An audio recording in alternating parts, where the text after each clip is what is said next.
ജോലി കഴിഞ്ഞ് വീട്ടിലേക്ക് മടങ്ങിയ നഴ്സിനെ ബലാത്സംഗം ചെയ്യുകയും അതിക്രൂരമായി കൊലപ്പെടുത്തുകയും ചെയ്ത കേസിലെ പ്രതി ദിവസങ്ങൾക്കു ശേഷം പോലീസിന്റെ പിടിയിലായി. സ്വകാര്യ ആശുപത്രിയിൽ നഴ്സായി ജോലി ചെയ്തിരുന്ന യുവതിയാണ് കൊല്ലപ്പെട്ടത്. പ്രതി ധർമ്മേന്ദ്രയെ രാജസ്ഥാനിൽ നിന്നും പോലീസ് പിടികൂടി. കഴിഞ്ഞ മാസം 30-നാണ് ജോലി കഴിഞ്ഞ് മടങ്ങിയ യുവതിയെ കാണാതായത്.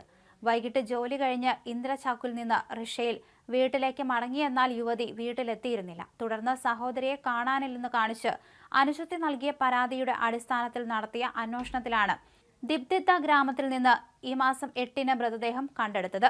ഷാൾ കൊണ്ട് കഴുത്ത് മുറുക്കി കൊലപ്പെടുത്തുകയും മുഖം കല്ലുകൊണ്ടിടിച്ച് തിരിച്ചറിയാനാകാത്ത വിധം വികൃതമാക്കുകയും ചെയ്തതായി പോലീസ് പറഞ്ഞു. യുവതിയുടെ മൊബൈൽ ഫോണും പേഴ്സിലുണ്ടായിരുന്ന 3000 രൂപയും കവർന്നതായും പ്രതി സമ്മതിച്ചു. യുവതി റിക്ഷയിൽ കയറുന്നതിന്റെ CCTV ദൃശ്യങ്ങൾ ലഭിച്ചതിനെ തുടർന്ന് മൊബൈൽ ഫോൺ കേന്ദ്രീകരിച്ച് നടത്തിയ അന്വേഷണമാണ് പ്രതിയെ പിടികൂടാൻ സഹായിച്ചത്.